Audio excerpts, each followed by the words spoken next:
Philip Barantini, the acclaimed director behind the groundbreaking Netflix series Adolescence, has firmly addressed the swirling rumors about a potential second season, putting an end to the speculation that has captivated fans since the show's explosive debut. The series, which masterfully chronicled the turbulent life of troubled teenager Jamie through a daring one-shot filming technique, not only shattered viewing records but also propelled its young lead, Owen Cooper, into the history books as the youngest male Best Actor Emmy winner of all time.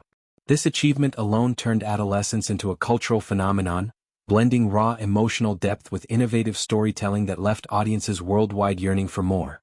Yet, in a candid discussion at Content London, Barantini delivered the news with a mix of gratitude and finality, emphasizing that the magic of the original production was a singular event, not something to be replicated in a follow-up season. Barantini's revelation came during a panel where he reflected on the collaborative spirit that defined the project's success. "For me, it's about ultimately working with good people, nice people," he shared, his words underscoring the human element at the heart of filmmaking. This philosophy, he explained, was the true essence of Adolescence, a testament to the synergy among cast, crew, and creatives who poured their souls into capturing Jamie's story. The show's format, executed in unbroken takes that immersed viewers in the character's psyche, demanded an unparalleled level of trust and vulnerability. Barantini recounted how these long, continuous shots weren't just a stylistic choice but a narrative necessity, allowing the audience to feel the weight of every moment alongside Jamie, from his quiet moments of introspection to the explosive confrontations that defined his arc. Fans who dissected the series online praised this approach for its authenticity, often comparing it to landmark films like Birdman or 1917, but Barantini was quick to note that such techniques are high-risk endeavors, ones that succeeded precisely because they were unrepeatable. Delving deeper into his decision, Barantini elaborated, "There is no sequel to this, but we as a collective want to continue to work together on multiple things." This statement reveals a forward-looking optimism, shifting the focus from closure to evolution. The director highlighted how the team's chemistry, forged in the pressure cooker of those marathon shoots, has inspired a constellation of new projects. "Imagine the possibilities.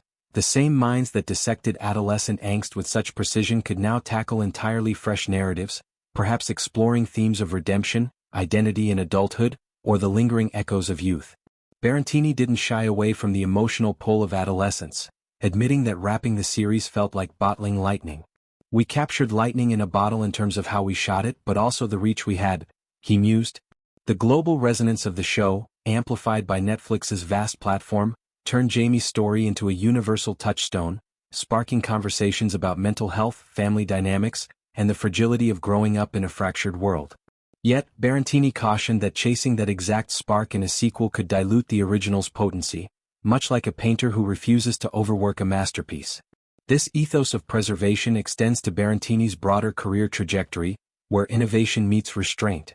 Joining him on the panel was co-writer Jack Thorne, whose sharp dialogue gave Adolescence its biting edge. Thorne pondered the show's hypothetical path in a pre-streaming era, questioning its viability for international sales. "If we were on Channel 4 we would have done well in the UK, but I'd be interested whether we'd have sold abroad," he reflected. This insight opens a fascinating window into the industry's evolution. In the days of territorial broadcasting, a series steeped in British nuances, like the regional accents that colored Jamie's world, might have struggled to cross borders.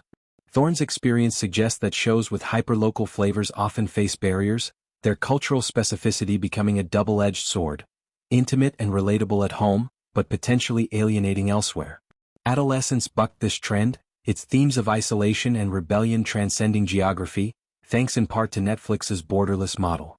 The duo's exchange highlighted how streaming has democratized storytelling, allowing voices from the margins to echo globally, yet it also raised poignant questions about authenticity in an era of algorithmic homogenization. As Barantini and Thorne unpacked these layers, the conversation veered toward the practical alchemy of creation. Barantini described the grueling rehearsals that preceded those flawless takes, where actors like Owen Cooper honed their craft amid simulated chaos to mimic the real-time intensity of the final product. Cooper's performance, a tour de force of youthful fury and fragility, wasn't just Emmy gold, it was a beacon for emerging talent, proving that age need not limit depth. The director recalled late-night script tweaks, fueled by coffee and conviction, as the team wrestled with how to portray Jamie's inner turmoil without veering into melodrama. Thorne, ever the wordsmith, credited the show's punch to its unflinching honesty, drawing from real-life inspirations without exploiting them. This balance was key. Adolescence never preached, instead inviting viewers to inhabit Jamie's skin, to question their own adolescent scars. Fans, in turn, flooded social media with personal anecdotes, turning the series into a communal catharsis. Barantini's refusal of a sequel honors this intimacy, ensuring the story ends on its own terms, a complete circle rather than an open loop. Looking ahead, Barantini's commitment to collaboration shines through in his upcoming adaptation of Jade Frank's one-woman play Eat the Rich, But Maybe Not Me Mates X, for Netflix. This project promises to channel the same bold energy, transforming a solo theatrical piece into a multifaceted series that skewers class divides with wit and warmth. Frank's original work, a razor-sharp monologue on inequality and identity, resonated in fringe theaters for its unapologetic voice. Barantini envisions expanding it into ensemble narratives that probe the absurdities of wealth in modern society. Early buzz suggests it could blend satire with social commentary, much like Adolescence wove personal drama with broader societal critiques. The director's involvement signals a continuity of vision, prioritizing diverse casts, innovative formats and stories that challenge complacency. In an industry often criticized for sequel fatigue, Barantini's stance is refreshing, a reminder that true artistry lies in creation, not continuation.